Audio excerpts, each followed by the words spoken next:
নমস্কার, শুভ সন্ধ্যা। বসুধার কথায় আপনাদের স্বাগত।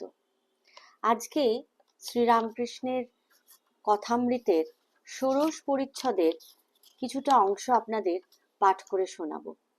দক্ষিণেশ্বরে শ্রীরামকৃষ্ণ ও ব্রাহ্মগণ প্রেমতত্ত্ব সম্পর্কে আলোচনা করছেন। এখানে লেখা আছে, কিয়ৎক্ষণ পরে কলিকাতা হইতে কয়েকটি পুরাতন ব্রাহ্মভক্ত আসিয়া উপস্থিত হইলেন। তন্মধ্যে একজন শ্রীযুক্ত ঠাকুরদাস সেন। ঘরে অনেকগুলি ভক্তের সমাগম হইয়াছে। ঠাকুর ছোট খাটটিতে বসিয়া আছেন, সহাস্যবদন, বালক মূর্তি। উত্তরাস্য হইয়া বসিয়াছেন, ব্রাহ্ম ভক্তদের সঙ্গে আনন্দে আলাপ করিতেছেন। শ্রীরামকৃষ্ণ ব্রাহ্ম অন্যান্য ভক্তদের প্রতি, তোমরা প্যাম প্যাম করো, কিন্তু প্রেম কি সামান্য জিনিস? চৈতন্যদেবের প্রেম হয়েছিল। প্রেমের দুটি লক্ষণ, প্রথম, জগৎ ভুল হয়ে যাবে, এতে ঈশ্বরেতে ভালোবাসা যে বাহ্যশূন্য হয়ে পড়বে। চৈতন্যদেব বন দেখে বৃন্দাবন ভাবে, সমুদ্র দেখে শ্রী যমুনা ভাবে। দ্বিতীয় লক্ষণ, নিজের দেহ যে এত প্রিয় জিনিস, এর উপরও মমতা থাকবে না, দেহাত্মবোধ একেবারে চলে যাবে। দ্বিতীয় লক্ষণ, নিজের দেহ যে এত প্রিয় জিনিস, এর উপরও মমতা থাকবে না, দেহাত্মবোধ একেবারে চলে যাবে। ঈশ্বর লাভের কতগুলি লক্ষণ আছে। যার ভিতরে অনুরাগের ঐশ্বর্য প্রকাশ হচ্ছে, তার ঈশ্বর লাভের আর দেরি নেই। অনুরাগের ঐশ্বর্য কি কি?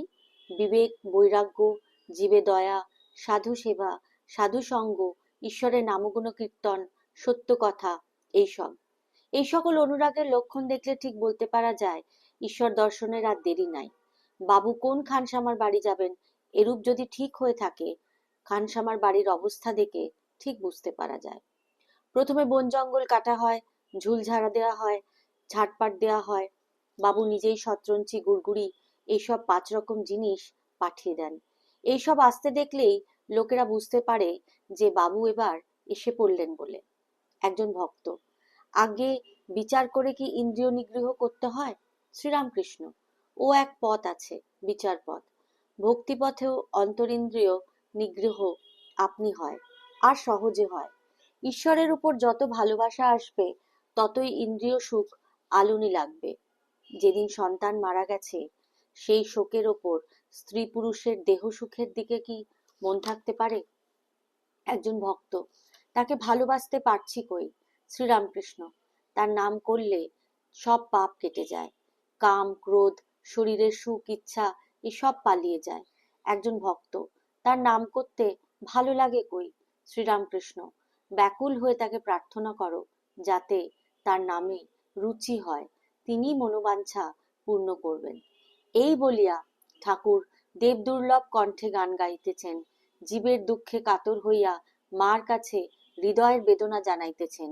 প্রাকৃত জীবের অবস্থা নিজে আরোপ করিয়া মার কাছে জীবের দুঃখ জানাইতেছেন। ঠাকুর সমস্ত কিছুর নিদান অত্যন্ত সহজ সরল ভাষায় শিশুর মতো করে দিয়ে গেছেন, এবং কখনো আমাদের বিমুখ করেননি, কখনো আমাদের কোনোভাবে এমন কথা বলেননি যাতে কোনো নেগেটিভ অ্যাটিটিউড প্রকাশ পায়। যে সমস্ত কিছুর সলিউশন একটা জায়গাতেই আছে, যে তাকে ভালোবাসো। এবং সবচেয়ে বড় কথা, যখন কেউ জিজ্ঞাসা করছে যে তার নামের প্রতি আমার রুচি হচ্ছে না, তো তখন তিনি দেখাচ্ছেন যে প্রার্থনাই আসলে জীবনের আসল সব সলিউশন কি যাকে বলা যেতে পারে। আশা করি এই অংশ আপনাদের ভালো লেগেছে। সবাই ভালো থাকবেন, সুস্থ থাকবেন।